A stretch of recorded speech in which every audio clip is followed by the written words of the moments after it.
अरे वकील बाबू, ये आप क्या कह रहे हैं? मेरा भाई ऐसा नहीं कर सकता है। वो तो बहुत अच्छा है, अपने बड़े भाई का सदा सम्मान करता है और वो मेरा हिस्सा भी मुझसे हथिया लेगा। मुझे तो यकीन ही नहीं हो रहा है।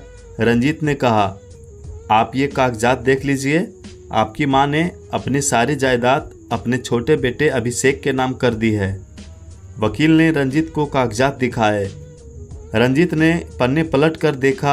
एक जगह जाकर उसकी नज़र रुक गई। माँ तो पढ़ी लिखी थी, माँ तो हस्ताक्षर करना जानती थी, फिर माँ ने अंगूठा क्यों लगाया? रंजीत को अब विश्वास हो गया था कि अभिषेक ने उसका भी हिस्सा हड़प लिया है। रंजीत तुरंत ही पहली ट्रेन पकड़कर गया और घर के बाहर जैसे ही पहुंचा, कौशल्या निवास की जगह अभिषेक निवास देखकर सब माजरा समझ गया। अंदर पहुंचकर वह गुस्से से दंदनाता हुआ बोला, भाई, मेरा हिस्सा हजम करते हुए तुझे शर्म नहीं आई? इस जायदाद में मेरा भी बराबर का हिस्सा था। तू इतना स्वार्थी निकलेगा मैंने कभी सोचा नहीं था। उन कागजों पर माँ के हस्ताक्षर नहीं थे, तूने ज़बरदस्ती अंगूठा लगवाया होगा। अभिषेक कुछ ना बोला क्योंकि उसके मन में चोर था। वो चुप रहा। थोड़ी देर बाद अभिषेक ने रंजीत का गुस्सा शांत करने के ख्याल से रंजीत से बोला, भाई साहब, आराम से रुक कर जाइएगा। आपका ही घर है। घर? अब ये घर मेरा नहीं है। तूने मेरा विश्वास तोड़ दिया है। मैं बाहर गया हुआ था और तूने पीछे से ये कांड कर दिया। मैं तुझे कभी माफ़ नहीं करूँगा। और रंजीत घर से चला गया। ट्रेन में बैठे बैठे उसका मन नहीं लग रहा था। पुरानी यादों में वो खोता जा रहा था। कौशल्या देवी और वीरेंद्र जी की हुई थी। रंजीत और अभिषेक दोनों भाइयों में 5 साल का अंतराल था। वीरेंद्र जी और कौशल्या देवी अपनी दोनों संतानों पर जान छिड़कते थे। परिवार में कभी किसी चीज़ की कमी नहीं थी। रंजीत में धीरज था, वो कोई भी निर्णय उतावलेपन में नहीं लेता था। वहीं अभिषेक इसके विपरीत जिद्दी था। कौशल्या देवी का लाडला भी अभिषेक ही था, क्योंकि छोटा बच्चा कभी बड़ा ही नहीं होता है। वो सदैव माँ के लिए छोटा ही रहता है। वो उसकी सभी गलतियों को माफ़ कर देती थी। इसी वजह से अभिषेक जिद्दी भी हो गया था। वीरेंद्र जी का अपना व्यापार था, उसी से घर परिवार चल रहा था। बड़ा सा घर और काफ़ी ज़मीनें थी। रंजीत शुरू से पढ़ाई में होशियार था, वहीं अभिषेक बस उत्तीर्ण हो जाता था। अभिषेक का मन पढ़ाई में नहीं लगता था। दोनों बड़े हुए। अभिषेक की रुचि घर के व्यापार में थी, वो उसमें लग गया और रंजीत की नौकरी दूसरे शहर में बैंक में लग गई। कौशल्या देवी और वीरेंद्र जी चाहते थे कि रंजीत भी उनका ही व्यापार संभाले, पर रंजीत को नौकरी करने की इच्छा थी। रंजीत नौकरी करने लगा। कुछ समय बाद उसका विवाह प्राची से हो गया, जो उसी के गांव की लड़की थी, जिसे उसकी मां ने पसंद किया था। इन सब के बाद भी रंजीत पर शहरी रंग नहीं चढ़ा था। वो छुट्टियों में गांव पहुंच जाता था और अपने माता पिता की सेवा में कोई कसर नहीं छोड़ता था। प्राची भी अपने सास ससुर का ख्याल रखती थी। घर से दूर रहने के बाद भी वो दोनों अपने घर से जुड़े हुए थे।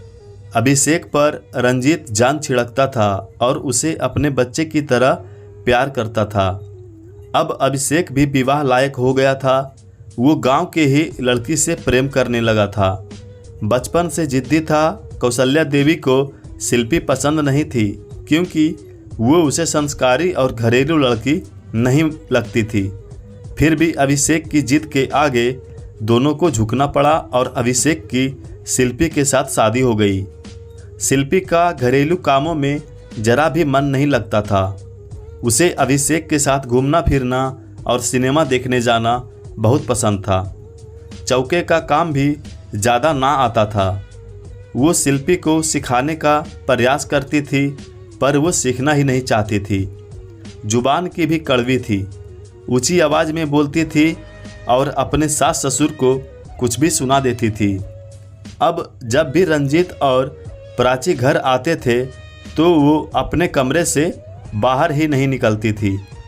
उन लोगों का आना उसे पसंद नहीं था। प्राची आती थी और अपनी सास के साथ काम में लग जाती थी। कौशल्या देवी जरा सी प्राची की तारीफ कर देती थी तो शिल्पी चिढ़ जाती थी। उसे लगता था कि सास ससुर रहते तो मेरे साथ हैं और तारीफ प्राची भाभी की करते हैं, जबकि सब इसके विपरीत था। अभिषेक भी शादी के बाद काम कम संभालने लगा था और चौके का काम सास ही संभालती थी।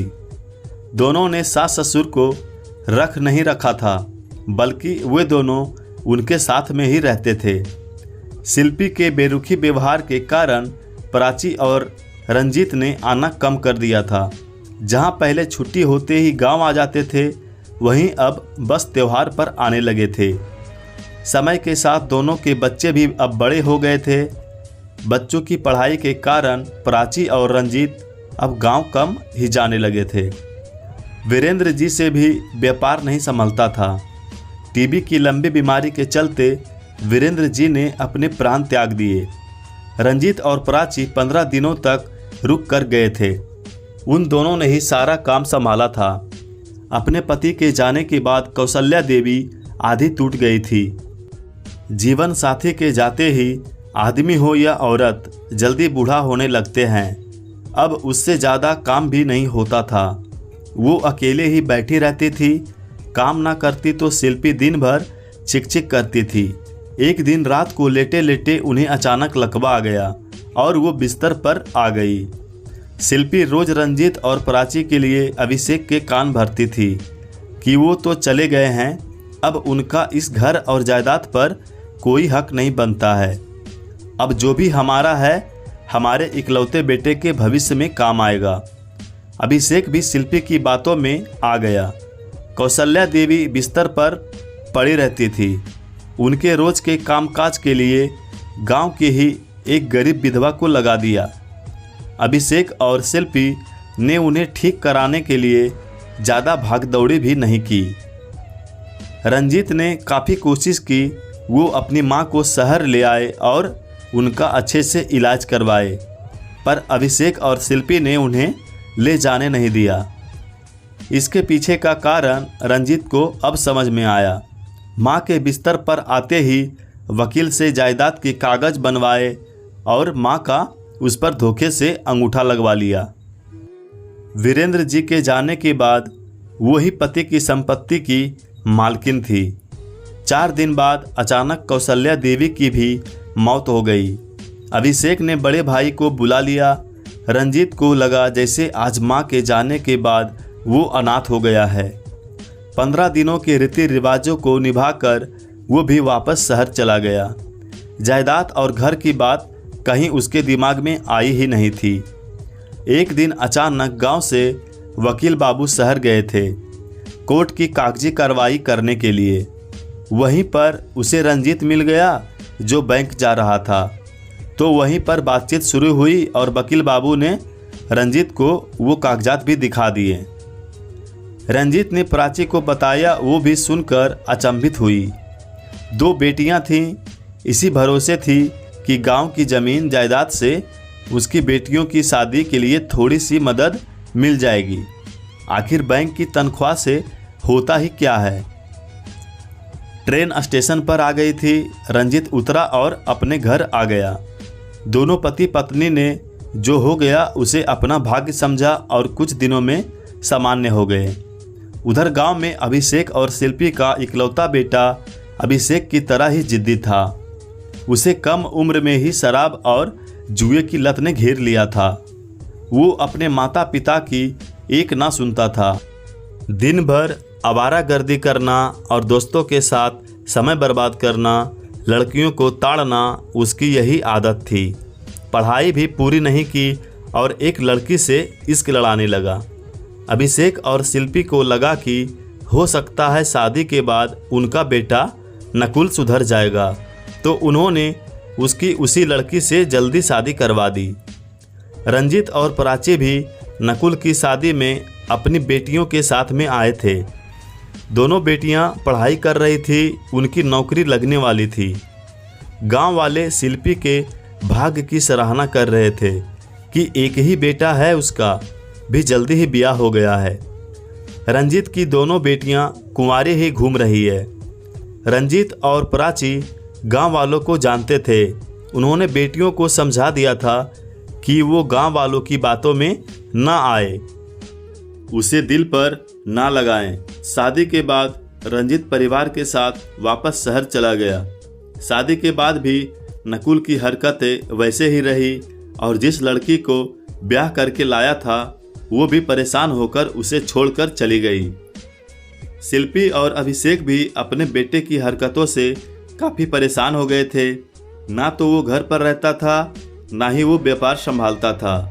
रात भर दोस्तों के साथ अय्याशी करता था। बेटे की चिंता में घुलकर शिल्पी बीमार रहने लगी थी। उसके जीवन की सारी खुशियाँ चली गई थी। एक ही बेटा था, वो भी खोटा ही निकला। एक दिन शिल्पी उदास सी पानी भर रही थी। उसका पांव फिसला और वो सिर के बल गिर गई। सिर पर गंभीर चोट आई और उसकी अचानक से मृत्यु हो गई। अब नकुल को और भी आज़ादी मिल गई।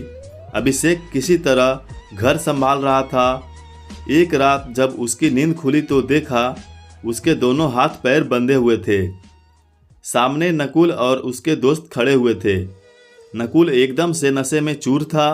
नकुल ने चाकू की नोक पर उससे हस्ताक्षर करवा लिए और सारी जमीन घर अपने दोस्त के नाम पर कर दी, क्योंकि जुए में वो अपने दोस्त से इस घर और बाकी ज़मीनों को हार चुका था। दोस्त को तुरंत घर के कागजात चाहिए थे। अभिषेक ने इतनी मन्नतें की कि वो क्या कर रहा है। जिस जायदाद को अपने बेटे के लिए भाई से छीना, वही जायदाद वो दोस्त को लुटा रहा है। पर नकुल ने एक ना सुनी। सुबह उठते ही सब कुछ नकुल के हाथ से जा चुका था। दोस्त ने धक्के देकर नकुल और अभिषेक को घर से निकाल दिया। नकुल का नशा उतरा तो उसे अपनी गलती का एहसास हुआ। उसने बहुत मिन्नत की, पर दोस्त की नज़र तो उसकी जायदाद पर काफ़ी पहले से थी। तभी तो उसने पहले उसे खूब शराब पिलाई, फिर जुआ खिलाया और उसका सब कुछ हड़प लिया। नकुल ने पिता अभिषेक की हालत देखी, वो भी बेसुध हो गए थे। नकुल अपने पिता को अकेला छोड़कर वहाँ से भाग गया। एक ही दिन में हाथ से सारी जायदाद भी चली गई और बेटा भी चला गया। आज अभिषेक को महसूस हुआ कि उसने अपने पिता तुल्य भाई की जायदाद हड़प कर कितना बड़ा गुनाह किया था। उसे उसकी ही सज़ा मिली है। बुरे कर्मों का अच्छा फल तो कभी मिलता ही नहीं है। अभिषेक के मन पर बोझ था। मन तो उसका हुआ कि वो अपने प्राण दे दे, पर जब तक अपने बड़े भाई से माफ़ी नहीं मांग लेता तब तक उसका पश्चाताप पूरा नहीं होगा। वो पहली बस पकड़कर शहर चला गया। रविवार का दिन था। रंजीत घर पर ही था। दूर दरवाजे से परिवार की हंसी ठिठोली की आवाज़ें गूंज रही थी। सामने अपने चाचा को देखकर दोनों बेटियां अंदर चली गई। उन्हें भी पता था कि चाचा ने उनके पापा के हिस्से की भी जायदाद हड़प ली थी। अब दोनों बेटियां अच्छी कंपनी में नौकरी करने लगी थी। घर में पैसों की कमी नहीं थी। दोनों इतना कमाने लगे थे कि अपनी शादी का खर्च खुद भी उठा सकती थी। रंजीत और प्राची भी चौकन्ने हो गए थे। वहाँ गांव में क्या हुआ था, रिश्तेदारों और पड़ोसियों के फ़ोन तो आ गए थे, पर अभिषेक यहाँ क्यों आया है? रंजीत कुछ बोलता कि उससे पहले अभिषेक भाई के पैरों में गिर पड़ा। मुझे माफ़ कर दीजिए भाई साहब, मेरे मन पर बड़ा बोझ है। मैंने आपके साथ छल किया था, उसकी सज़ा मुझे मिल रही है। जिस बेटे के लिए मैंने आपका हिस्सा भी छीन लिया था, उसी बेटे ने मेरे साथ छल किया और मैं अपना सब कुछ लुटा चुका हूँ। अब मेरे पास कुछ नहीं है, ना घर है ना परिवार है। मैं मरने से पहले आपसे माफ़ी मांगना चाहता हूँ, ताकि मेरे मन और आत्मा पर कोई बोझ नहीं रहे। ये बात अब समझ में आई कि छीनने वाला इंसान कभी सुखी नहीं रह सकता है। अभिषेक मेरे भाई, मैंने तुझे माफ़ किया और तू कहीं नहीं जा रहा है। मैंने तुझे भी अपनी संतान समझा है। तू हमेशा मेरे ही साथ रहेगा। रंजीत से माफ़ी मिली और वो ज़ोर ज़ोर से सांसें लेने लगा। प्राची ने तुरंत डॉक्टर को फ़ोन लगाया, पर तब तक रंजीत के पैरों में अभिषेक दम तोड़ चुका था। पाठकों, ये सच है, किसी का हक छीनकर आप कभी सुखी नहीं रह पाओगे।